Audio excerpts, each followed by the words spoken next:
Yamashita Treasure, ang sumpang kayamanan ng digmaan. Horror Real Story Documentary Script by Sindak sa Dilim PH. Noong World War II, habang unti-unti nang natatalo ang Japan laban sa Amerika at mga sundalong Pilipino, isang nakakatakot na lihim daw ang itinago nila sa ilalim ng lupa ng Pilipinas. Mga toneladang gold bars, diamante, sinaunang alahas, at isang misteryosong golden Buddha. Ngunit ayon sa mga kwento, may mga espiritu raw na nagbabantay rito hanggang ngayon. Taong 1944 hanggang 1945, nagsisimula ng bumagsak ang puwersa ng Japan sa Asya. Habang papalapit ang mga sundalong Amerikano sa Pilipinas, sinasabing nagkaroon ng matinding takot ang hukbong Hapon na maagaw ang kanilang mga nakuhang kayamanan mula sa iba't ibang bansa. Ayon sa mga alamat at testimonya ng ilang dating trabahador, inutusan daw ni Tomoyuki Yamashita at ng matataas na opisyal ng Japan ang kanilang mga sundalo na ilihim ang napakalaking kayamanan sa iba't ibang bahagi ng Pilipinas sa pagmamadali raw ng mga Hapon habang papalapit ang kanilang pagkatalo, kung saan-saan na lamang nila itinago ang mga yaman. Sa ilalim ng mga bundok, sa malalalim na kuweba, sa abandonadong tunnel, sa lumang minahan, at maging sa mga lihim na lagusan sa kagubatan. Kasama raw sa itinagong kayamanan ang toneladang gold bars, diamante, mamahaling alahas, at isang malaking golden Buddha na yari umano sa purong ginto. Marami raw Pilipino noon ang sapilitang pinaghukay at pinagtrabaho ng mga sundalong Hapon upang magbuhat ng mabibigat na kahon ng ginto papasok sa mga tunnel. Ayon sa mga kwento, pawis at dugo raw ang kapalit ng bawat gintong itinago nila sa ilalim ng lupa. May mga matatandang nagsasabing matapos maitago ang mga kayamanan, ang ilang trabahador ay hindi na raw muling nakalabas ng buhay sa mga tunnel upang manatiling lihim ang lokasyon ng kayamanan. At doon nagsimulang mabuo ang mga alamat ng sumpa ni Yamashita Treasure. Pagkatapos ng digmaan, maraming treasure hunters ang nagtangkang hanapin ang kayamanan. Ngunit ayon sa mga usap-usapan, may mga nawawala raw sa kabundukan, may mga nakakarinig ng yabag ng sundalong Hapon sa dilim, may mga tunnel na bigla raw lumalamig kahit walang hangin, at may ilang nakakita raw ng mga aninong nakasuot ng lumang uniforme ng Hapon na tila nagbabantay pa rin sa kayamanan. May ilan pa nang nagsasabing kapag gabi raw, may maririnig na kalansing ng gintong kadena at mahinang unggol mula sa ilalim ng lupa. Noong dekada 70, isang Filipino treasure hunter na nagngangalang Rogelio Roxas ang nagsabing nakahanap siya ng isang lihim na tunnel sa Baguio area. Sa loob raw nito, tumambad sa kanila ang isang malaking golden Buddha kasama ng mga kahon ng ginto at alahas. Ngunit matapos kumalat ang balita, ayon sa kanyang kwento, may mga armadong lalaki raw na kumuha sa kayamanan at siya mismo ay dinakip at pinahirapan upang malaman kung may iba pa raw tunnel na natagpuan. Hanggang ngayon, marami pa ring naniniwala na totoo ang golden Buddha ni Yamashita. Ngunit ayon sa mga matatanda, hindi raw ordinaryong kayamanan ang nakatago sa ilalim ng lupa dahil may mga espiritu raw na naiwan sa mga tunnel, mga sundalong Hapon, mga trabahador na hindi na nakalabas, at mga taong namatay habang binabantayan ng kayamanan. May mga treasure hunter daw na matapos makapasok sa tunnel ay hindi na naging normal. May ilan na gabi-gabing binabangungot, may ilan na tila sinusundan ng mga anino, at mayroon ding bigla raw nagkasakit matapos kumuha ng kahit maliit na piraso ng ginto. Lumipas ang maraming taon. Unti-unting naging tahimik ang ilang lugar na pinaniniwala ang pinagtaguan ng kayamanan ni Yamashita. Tinubuan na ng makakapal na damo ang mga lumang tunnel habang ang iba naman ay tuluyan nang natabunan ng lupa dahil sa pagguho ng bundok at lindol. Ngunit kahit lumipas ang panahon, hindi pa rin nawala ang mga kwento. Sa ilang liblib na baryo sa Benguet at Nueva Vizcaya, may mga matatandang nagsasabing kapag sumasapit ang hating gabi at makapalang hamog sa kabundukan, may mga ilaw raw na biglang lumilitaw sa gitna ng gubat. Parang mga lumang lamparang ginagamit noon ng mga sundalong Hapon. At ayon sa ilan, minsan daw ay may maririnig pang mga utos sa wikang Hapon mula sa kailaliman ng bundok. Noong dekada 90, may isang grupo raw ng treasure hunters ang nagtangkang hanapin ang isang tunnel na matagal nang iniiwasan ng mga tao sa lugar. Ayon sa alamat, may dating matandang trabahador ng mga Hapon ang nagturo sa kanila ng eksaktong lokasyon bago ito namatay. Sa umpisa ay wala silang makita kundi puro bato at ugat ng puno. Ngunit habang lumalalim ang kanilang paghuhukay, may natagpuan silang lumang bakal na pinto na halos kalawangin na. At nang pilitin nila itong buksan, biglang may malamig na hanging lumabas mula sa loob ng tunnel. Sobrang lamig raw nito na tila nanggagaling sa loob ng sementeryo na nahimik ang buong grupo.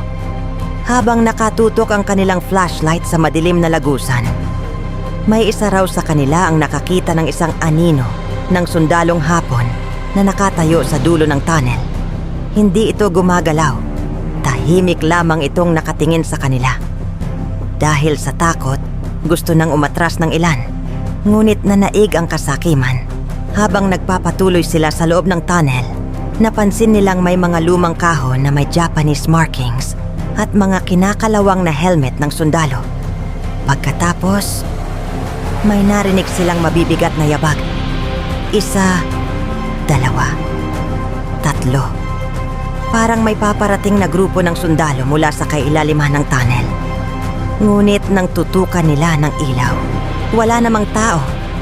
Bigla raw nag-flicker ang kanilang mga ilaw habang may mahinang bulong silang narinig sa dilim.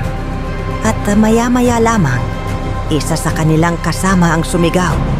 Dahil sa likod raw nila, may nakita siyang duguang sundalong Hapon na kalahati na lamang ang mukha habang nakatitig sa kanila.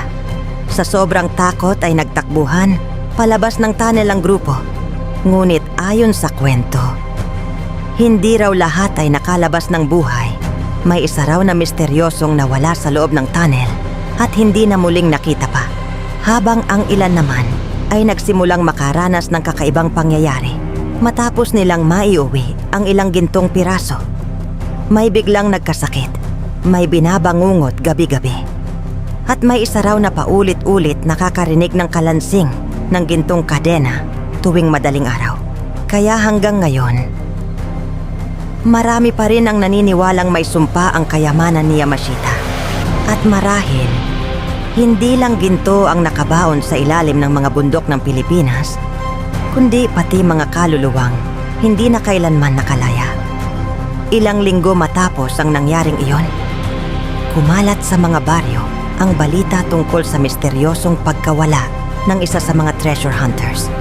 Ngunit kahit natatakot na ang karamihan, may ilan pa ring naniwalang malapit na nilang matagpuan ang pinakamalaking lihim ni Yamashita. Dahil ayon sa natitirang miyembro ng grupo, bago sila tumakbo palabas ng tunnel, may nasilayan daw silang isa pang lagusan sa pinakaloob ng kuweba.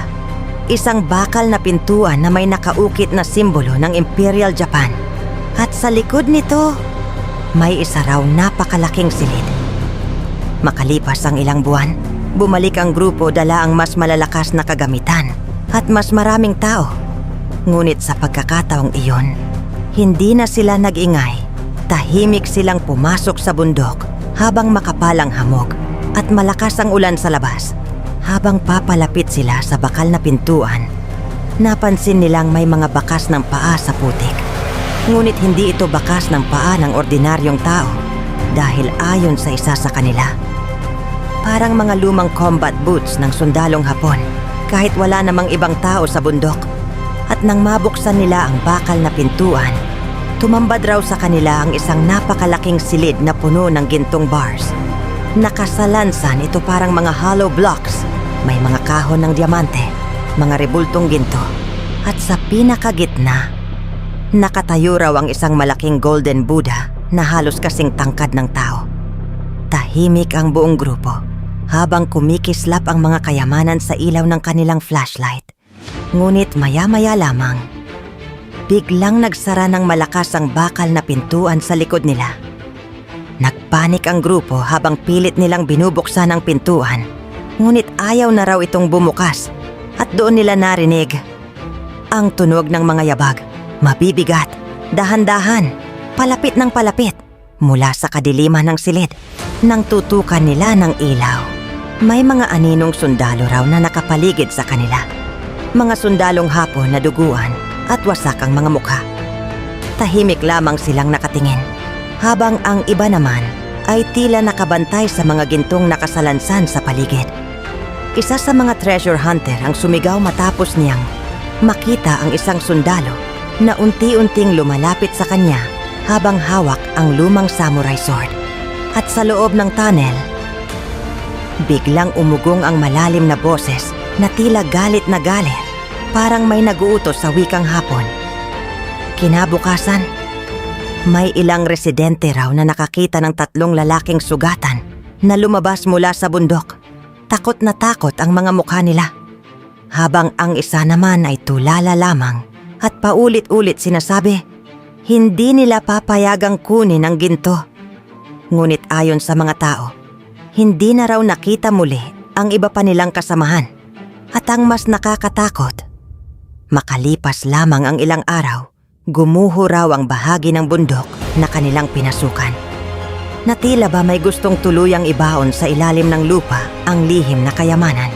Hanggang ngayon, kapag gabi raw at tahimik ang kabundukan, may ilan pa ring nakakarinig ng kalansing ng gintong kadena mula sa ilalim ng lupa.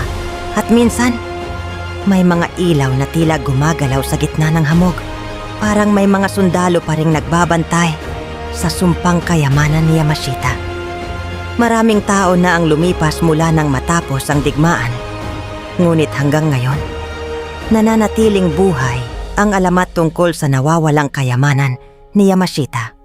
May ilan pa ring treasure hunters ang patuloy na naghahanap sa mga kuweba, tunnel at kabundukan ng Pilipinas sa pag-asang matagpuan ang ton-toneladang ginto at diamante na sinasabing itinago noong World War II. Ngunit ayon sa mga matatanda, hindi lahat ng kayamanan ay dapat matagpuan. Dahil sa bawat gintong nakabaon sa ilalim ng lupa, maaaring may kasamang dugo, paghihirap, at mga kaluluwang hindi pa rin matahimik.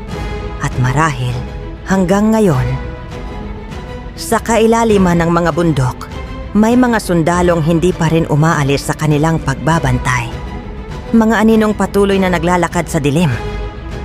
At mga lihim na mas mabuting manatili na lamang na nakabaon habang buhay. Dahil baka sa oras na muling mabuksan ang mga tunnel ni Yamashita, hindi lang kayamanan ang magising, kundi pati ang sumpang matagal nang natutulog sa ilalim ng lupa. Ako si Kadilim. At ito ang Sindak sa Dilim PH. Huwag kalimutang mag-like, subscribe at pindutin ang notification bell para sa mas marami pang horror real stories at misteryong hindi maipaliwanag. Mag-iingat kayo, lalo na kapag may narinig kayong yabag mula sa ilalim ng lupa.